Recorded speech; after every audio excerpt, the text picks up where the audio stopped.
Hello and welcome back to True Crime Guys podcast. I'm your host Michael, and Andy is here with me on this Friday evening. I think we've already established I am D Shiznit now. You are D Shiznit, as you said in the bonus content for this episode. God, we ended up getting distracted there, but I am D Shiznit and I'm here. Is that us getting distracted? We never do that. No, never once. By the way, let me tell you. No, I'm just kidding. But guys, before we get too distracted and before we get into this case today, I must remind you guys that you can catch all of these episodes of True Crime Guys early and ad-free on Patreon with tons of bonus content, which we just recorded 17 minutes of. Something like that. Feels like forever. And some of it's good conversation. Some of it is conversation. That's right. But you guys can get all of that on Patreon and so much more. Patreon.com/TrueCrimeGuys.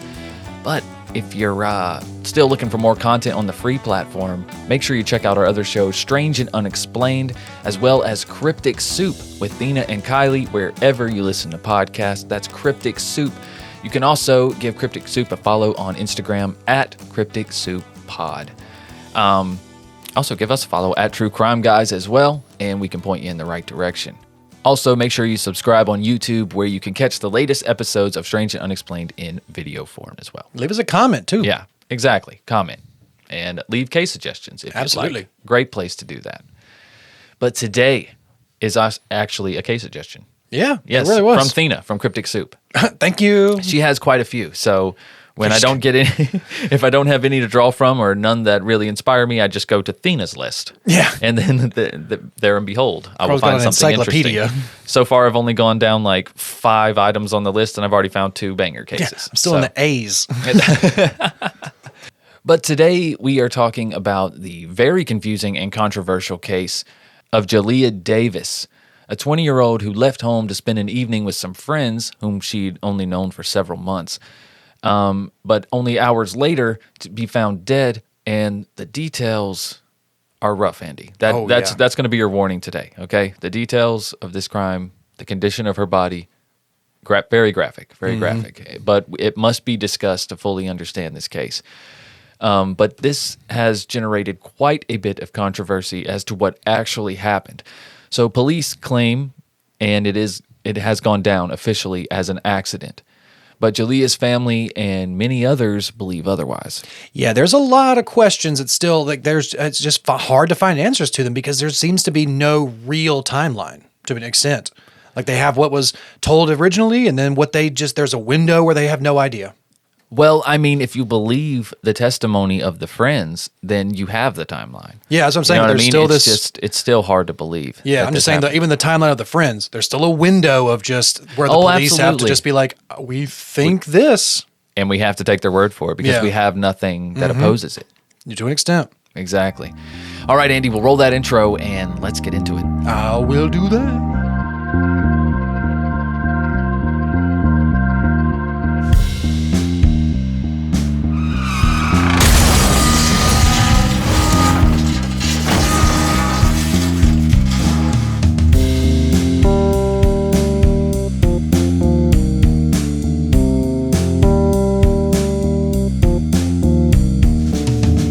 It all started with some friends. We went out drinking, took some shot. He wasn't with her, but her eyes on them said she still cared a lot. This jealousy, hostility, I don't need this shit. You know what? I'm gonna leave. Give me my key, shut up, cause I don't give a fuck. I will tell you when you get here. When you get here. When you get here. I will tell you when you get here. When you get here. When you get here.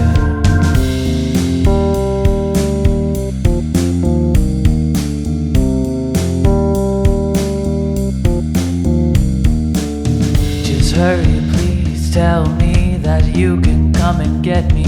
I'm fine, don't worry, I will, I promise. You know I'll never do that. I can't talk about it right now, you just gotta trust me. I gotta go, I know, I already told you that. I will tell you when you get here.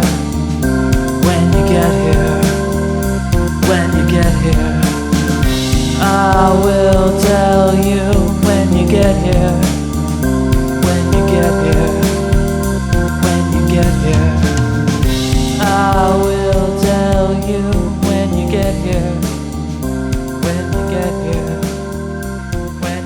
here. I will tell you when you get here. When you get here. When you get here. All right, Andy. So we're going to start on the night of the event. This is Marietta, Ohio, November 19th, 2011. That is my birthday. Really? November 19th. Wow. It's coming up, Andy. I know. Holy shit. You're getting old, Andy. I know. We don't have to say Another how trip old around yet. the sun. Another trip around the sun.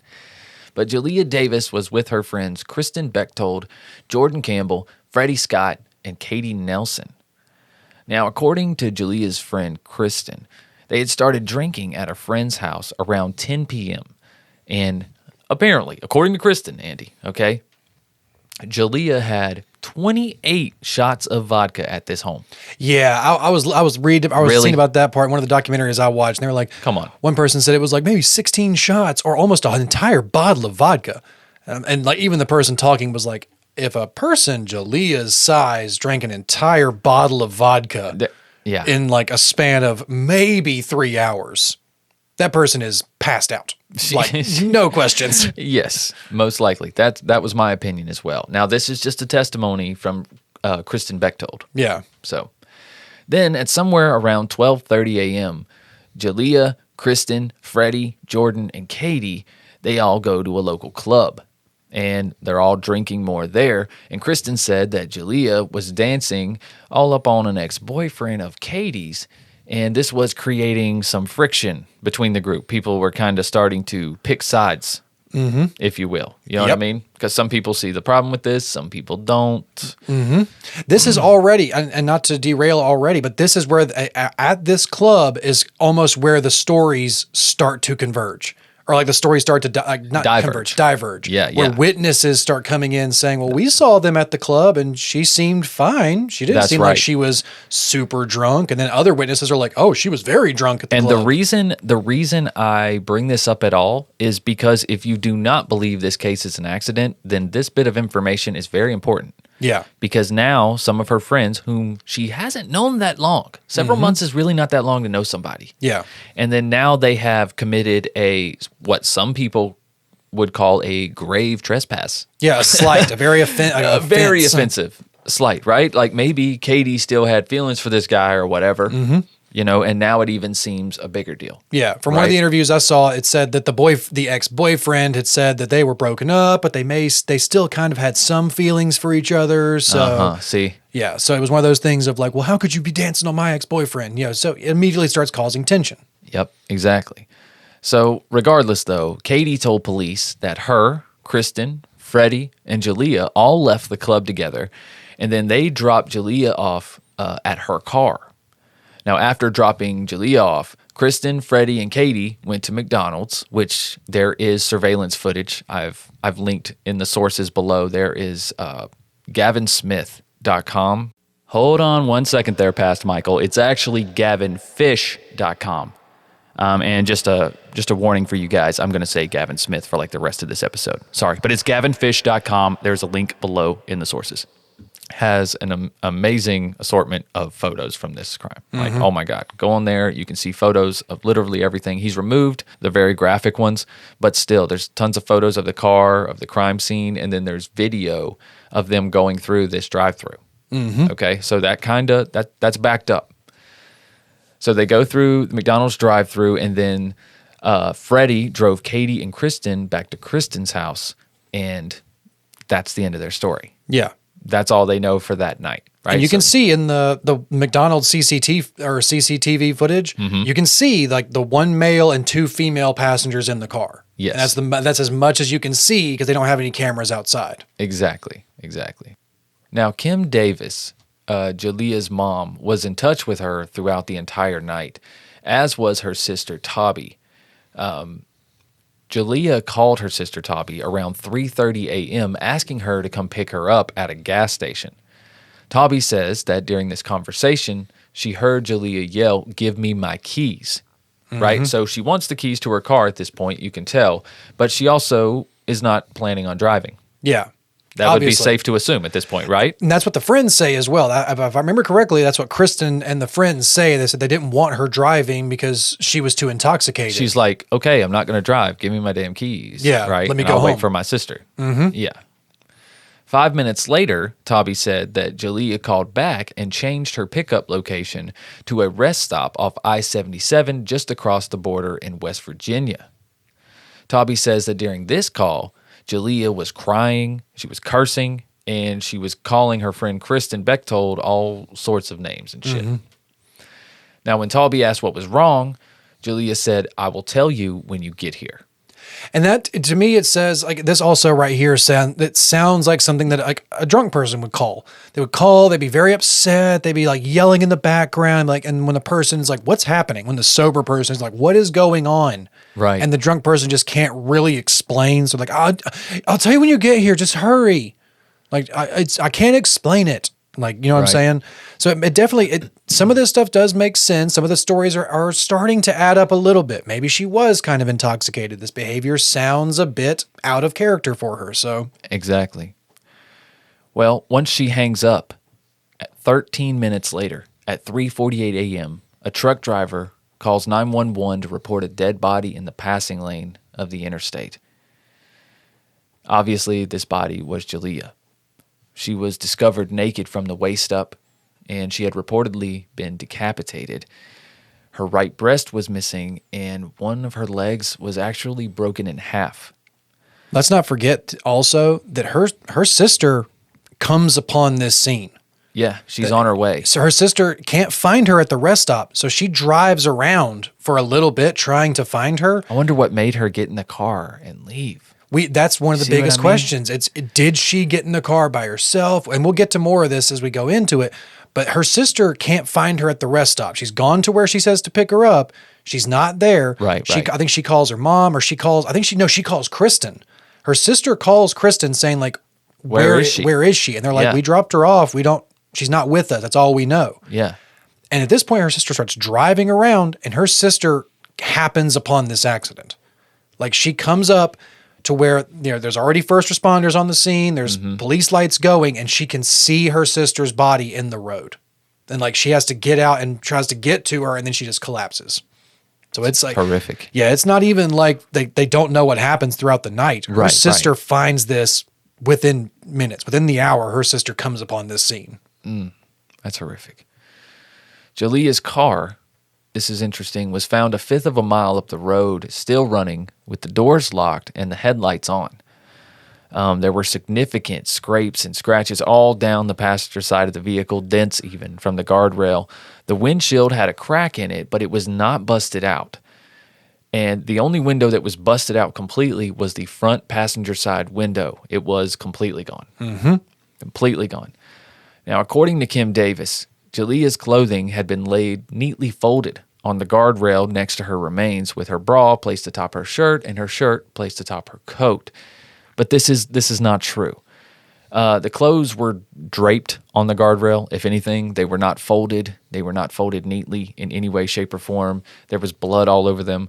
And also, early responding officers really screwed the pooch, and they touched the clothes and then just stacked them all together in one place. Yeah, because that was one of the They were like, oh, let's collect this evidence, but they didn't think that where it came off her body would be an issue. Yeah. I mean, which you can understand almost. You would think like, this is clearly an accident. You're walking Yeah. up on this, you're like, this is a car accident. Yeah, they're thinking more about, we have to clean up the scene because this is Right. this is an accident. Exactly. Not thinking this could be a homicide investigation. So when the pictures are taken, someone has already touched these clothes. So even the pictures on the Gavin Smith website, those pictures were taken after an officer already messed things up. Yeah, because I remember Like one I of the, said, he wasn't thinking about it as a crime scene. he was thinking of it as an accident scene. They're Exactly. trying to clean up the debris, pick Yeah. up any bodily personal remains, belongings. trying to Yeah. clean up biohazard areas and stuff.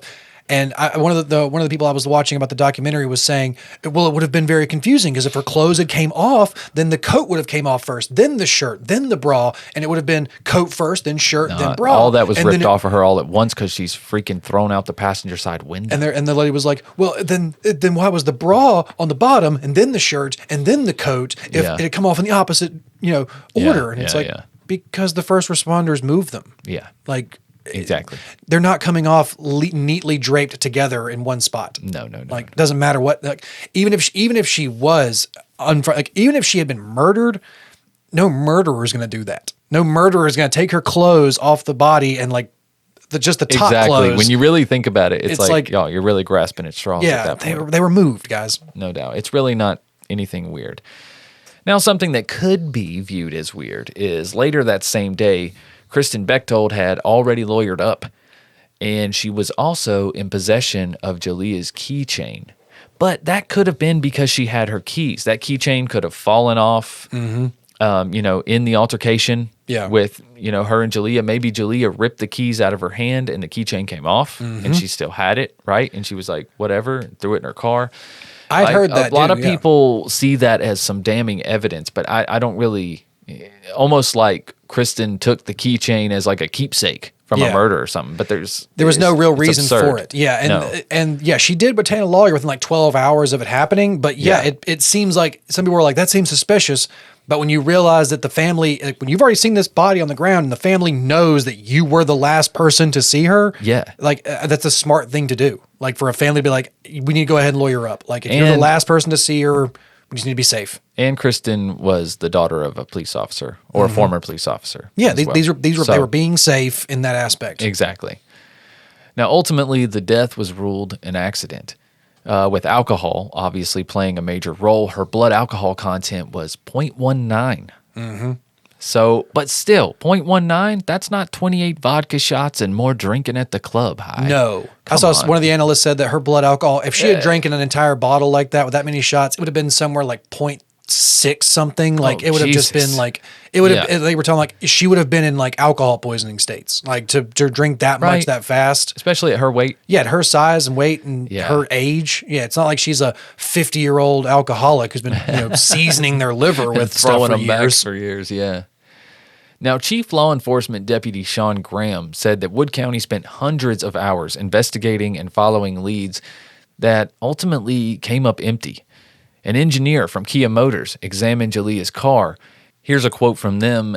He said, "We believe it was a tragic single-vehicle accident that claimed her life," end quote. And evidence showed that Jaleayah was ejected from her vehicle after striking a guardrail on I-77. The impact of her vehicle striking the guardrail is what caused her to be ejected from the passenger side front window.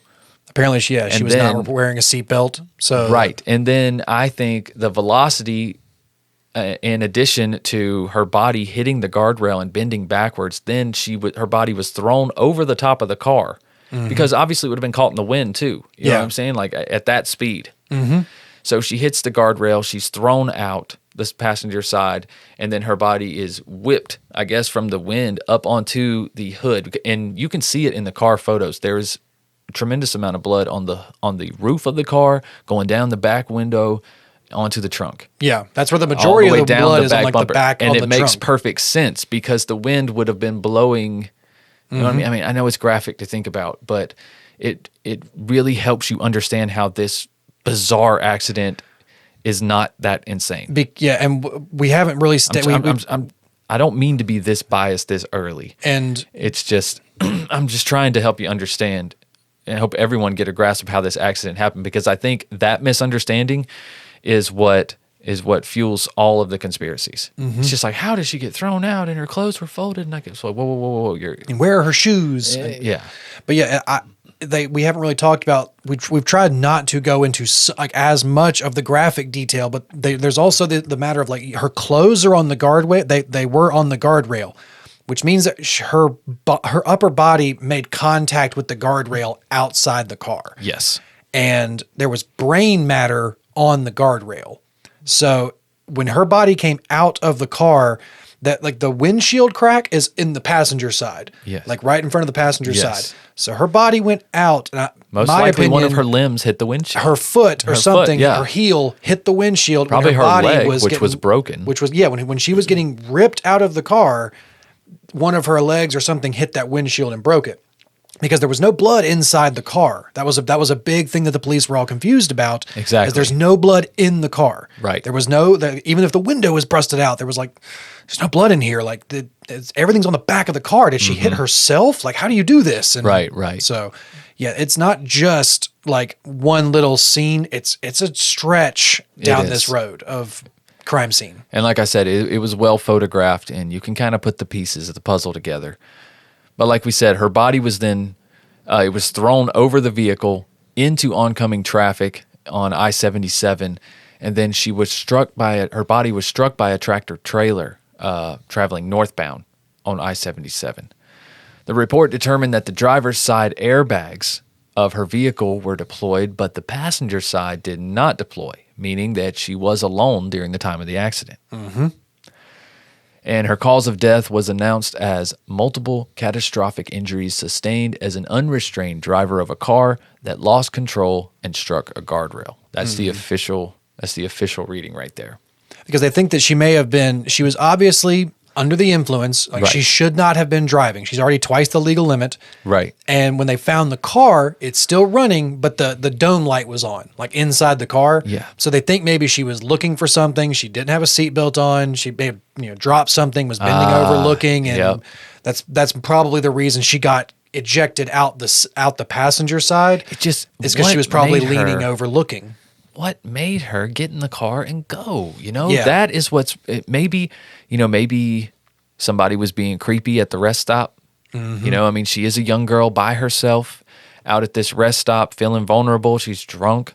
You know what I'm saying? Like maybe somebody was creeping her out. Maybe she got paranoid or maybe her friend, maybe she got into an altercation with one of them and got so angry that she decided to leave. Even then, they're not responsible. Yeah. In my opinion. And then we start getting all these different witnesses coming forward and saying conflicting things about where she is. And another thing about the clothes, like I made the comment about where are her shoes. Yeah. Is they were very confused that she didn't have any shoes. They could never find her shoes at the crime scene. And people were saying that must have been some sort of sign. And then I saw people kind of talking about it, being like, you ever been a girl at the club real late at night? Your feet start hurting. Yeah. Sometimes, you're a drunk girl, you take them shoes off. You might have left them somewhere else. Yeah, she might have taken them shoes off at the rest stop and gotten in the car barefoot, being drunk and not really thinking about it and just left her shoes out there. Absolutely. So everybody's kind of being like, well, where did the shoes go? It's like, sorry, dude. I'm sorry you never worn a pair of heels for 6 hours. Like they make your feet hurt, dog. Yeah. There's a lot of arguments, and I think we need to bring those up and address them. Mm-hmm. So I've saved those here for the end of the episode. The food for thought / devil's advocate section. Right. Yeah. And I do this for Jaleayah's mother, who still remains suspicious of the whole ruling. She still thinks that there was someone else involved, maybe someone else driving the car or whatever. She thinks that it's possible that someone was driving and just kept driving after Jaleayah was ejected out of the car. Maybe she was pushed, and then they just drug her body into oncoming traffic. And then I guess once they pulled over, stopped the car, and got out. I guess that's what she's thinking, and then ran. But there was no trace of anyone else in the car. Yeah. And then again, the passenger side airbag, which is weighted and activated by a weight sensor in the seat, did not go off. Yeah. So there was some other, like I said, the witnesses who came forward. There was people who came forward saying like they saw this. One girl came forward saying she saw the crime itself and saw other people in the car with her, and somebody drug her out of the car and punched her and was attacking her. And then the police were like, "There's nobody else." We're going to talk about one witness in particular. Yeah, it's like there's no other fingerprints in this car. There's no other DNA in this car, and it's like was this group of drunk young people all smart, all capable enough of pulling off this very accidental looking murder and then wiping it down? Like, no, it's not likely. Not likely. But her mother has pointed out that 3 of the individuals who were with Jaleayah that night, Kristen, Katie, and Freddie, were the children of current or former police officers, local police officers as well. Yeah, and these are small town cops too. It's not like a big city with a bunch of different precincts, and it's a pretty small town. Everybody kind of knows everybody. A lot of rumors start spreading real fast. Yeah, absolutely. But other than that, I don't really know how much weight that holds, other than, that's typically helpful in the crime, but I really don't think they're involved. Like you said, for them to stage this in this big accidental way, it just doesn't make sense. And to be Things they would have had to get lucky. Yeah. And to be, like, I know this might not be, we're not experts by any means, but we've seen a lot of these cases. We've seen so many like crimes at this point and then to see the three teenagers who last saw her go casually to McDonald's through the drive-thru in a different car. Right. If this was as graphic and as gruesome and as violent as it was, it's like these three young people are not going to just casually, these aren't like criminals. These aren't young, like at-risk youths who've been involved in all these bad things. These are just normal young people who are not going to act like this was just a normal day. Right, exactly. Now, let's talk about someone who may have saw something. In 2013, Ember Stafford, a Marietta, Ohio resident, claimed to be a witness to the wreck. But she was sentenced to 6 months in jail for making a false report. Stafford allegedly said that she saw another car force Jaleayah's vehicle off the road and cause the accident. Now, after police investigated her claims for 30 hours, Stafford reportedly admitted she was lying. Now, I don't know what they mean by investigated her claims for 40, because they did arrest her. I think from what I heard, they made her do a polygraph at least. It's like, how much did they interrogate her, though, is what I'm getting at. Why did it take 30 hours for her to be like, okay, yeah, I was lying? Because I think do you know what they've made people admit to? Yeah. In a lot less than 30 hours. You see what I'm getting at? I think they realized very quickly that she was not helpful. But her claims at first sounded, kind of down to earth, where she said like she saw them at the gas station and people were arguing at the gas station. Then she got in her car and left, and then they followed her from the gas station. Right.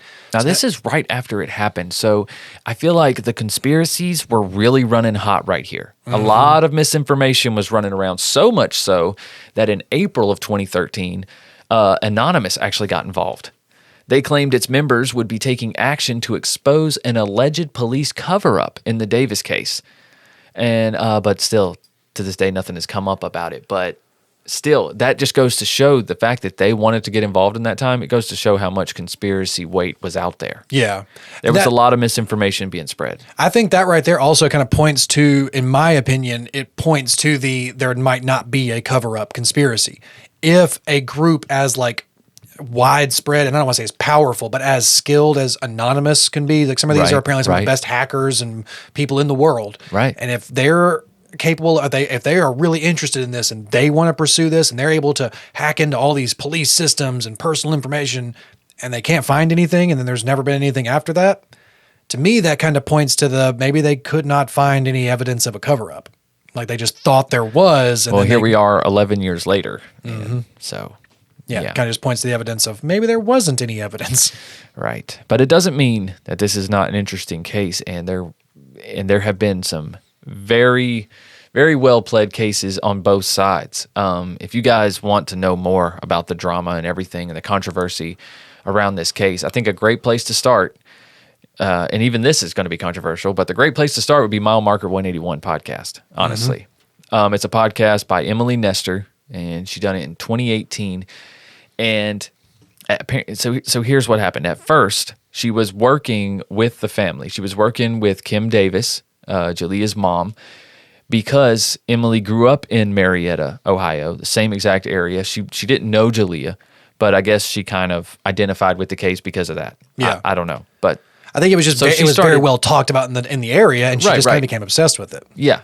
And so she worked with the family, and she wanted to get their side out there and find the truth and spread awareness about all this. But spoiler alert: by the end of the podcast, she changes her tune, right? And then Kim Davis is obviously not very happy about this, and it wouldn't be so bad if Emily Nestor didn't just get a contract to do a documentary, not about Jaleayah, but about how Jaleayah's case affected her. Yeah, and her making this podcast. Yes. So it's basically about Emily Nestor covering Jaleayah. But I mean, Jaleayah will obviously be in it. Yeah, you will get coverage, you will get press, you will get her name out there, but making this girl the star of a documentary, I can see where that could put a bad taste in some people's mouth. Yeah, especially the mother. She's like, wait a second, you said you were doing this for my daughter, and now you're benefiting off her death. Yeah, now you're making a documentary about you making a podcast? That's just how it looks to me. I don't know. I'm just, I just read about it. I haven't listened to the whole podcast, to be honest. But yeah, it is, like I said, she's put a lot of research into it. She has really she has put this into a very well thought out argument. And if you really want to dive into this case, yeah, it's probably one of your best sources. There are some good videos on YouTube. There's they're very detailed kind of documentaries to an extent. There are people just talking about it. But yeah, you realize just kind of how confusing this can be when, like I said, when there's just this window of, well, one person saw her, and then we have this gruesome scene. Right. So we have to piece this together and not starting the investigation as a homicide. Like we talked about, like the first responders getting there and being like, this is a car accident. Like this is very seriously a car accident. Yeah. So yeah, we can see how sometimes the investigations can get completely thrown simply by, investigators or first responders or civilians and then thinking they're doing the right thing when in fact they've accidentally messed something up. Right. And her mom, Kim Davis, really helped keep her name alive and really spread awareness. And she never, and still today, she doesn't really accept that ruling. And so, whether it's denial or what, either way, it keeps her daughter's memory alive. And if there is in any way, shape, or form someone responsible, man, you imagine how she's going to feel one day when she finally gets them to justice. Yeah, There's right. going to be a whole lot of people eating crow up in here, including myself. Right. Because I think it's an accident. I think it's, I'm taking a hard stance, yeah. I believe that it was some kind of accident, and yes, it's almost like a Mythbusters type thing of trying to recreate the crash. And when you see the pictures, honestly, check out the links below, the sources. Let me see. It is Gavin Smith, right? Gavin Fish. Oh my God, I've been saying Smith the whole time. GavinFish.com. You'll see the link below, guys. Anyways, it's Gavin. Go check it out and check out the photo album he has there dedicated to this case. And a lot of it will become clear. Honestly, look at the damage on the car. Look at the damage on the guardrail. Look at the tire marks on the road where it hit. All of it becomes very evident. It really does. It's a terrible, unfortunate accident, and it's still kind of sketch as to why she drove right after calling her sister, and her sister showed up just a few minutes later, 13 minutes later. Like, what made you have to get in that car and get 13 minutes ahead? You know what I mean? Yeah, because that 13 minutes, like I said, that's when the 911 call comes in. That's when the truck driver calls and says he's seen a body on the side of the road. Yes, that's true. And then during that time, she left in even less. That's very true, Andy. That means she left in even less than 13 minutes. So yeah, like that's when the 911 call comes in, and her sister doesn't find her. Like I said, she finds her within the hour because the first responders are there on the scene, right? And she sees the lights flashing. But it's 13 minutes. But the fact remains, 13 minutes after the phone call, she's dead for sure. Yeah, she's already been dead. She's already been hit by a car. Yes. So yeah, it's what made her in that state be that upset that she was going to get in the car and drive away like erratically at that speed too. She was going to like 70 miles an hour, where they assumed. Yeah, because the impact of the car with the tire marks and everything like that. You wonder if she pulled back on and then they chased her for a little while. Right, and then they pulled away after she may have swerved and they didn't touch her or anything, and then they were like, "Oh shit!" Yeah, they saw what happened. And they just saw her wreck, and we're like, "We got to get the fuck out of here." Yeah, it's a very sketchy situation, but yeah, there's no real concrete answers, which is hard to say. I tell you what, there's no evidence of another car hitting on the driver's side, though. Nope, there's no evidence of any damage on the driver's side or the back side or anything like that, other than the blood. Yeah, no damage. So.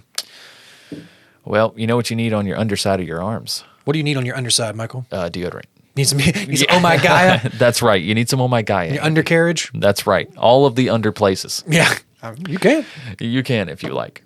Oh My Gaia is an innovative all-natural deodorant, fragrance, and beard oil company that specializes in paraben and aluminum-free products. None of that aluminum in your pits, guys. And there's tons of scents to choose from vanilla, cherry almond, sandalwood, lavender, lemongrass, Egyptian musk.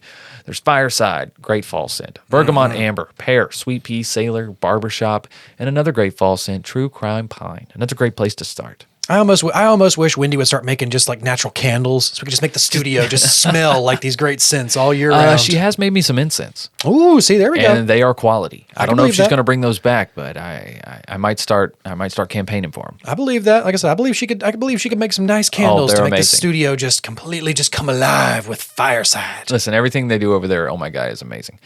And because you are amazing True Crime Guys listeners, you can use the code word Creepvan for 15% off. Creepvan, all one word. CREEPVAN, all one word. Don't you dare put a space in there. Creepvan. And you get 15% off at ohmygaia.com. That's OHMYGAIA.com. And you can also check them out at shop_ohmygaia on Instagram so you can get in on all the deals and new scents and all that good stuff happening. Yes, you can, guys. Also, make sure you check out our other shows, Strange and Unexplained, and also Cryptic Soup with Thina and Kylie, wherever you listen to podcasts. And don't forget to check out that Patreon, patreon.com/True Crime Guys, where for just $3 a month, you can get access to hundreds of files, hundreds of sound files, so much stuff, and early ad-free bonus content versions of this episode right here. You could have heard a much better version. And then you could hang out with us for like 20 minutes after this and shoot the shit and decompress after you heard about this awful crime. Right? Absolutely. Seriously. And if you want to see our mugs on Strange and Unexplained, don't forget to check out YouTube. Hit that subscribe button. And while you're here on this podcast app, go ahead and subscribe or follow as well. That'd be great. That'd be great. At True Crime Guys on social media. And I think that's pretty much it. Links to everything below truecrimeguys.com. True Crime Guys forever. 100 years, True Crime Guys. Forever! All right, guys. We're out of here. We'll see you next week with a new True Crime Guys case on Thursday. Or you'll hear it early if you're on Patreon. Yes, you will. All right, guys. Until then, just keep on creeping. Bye!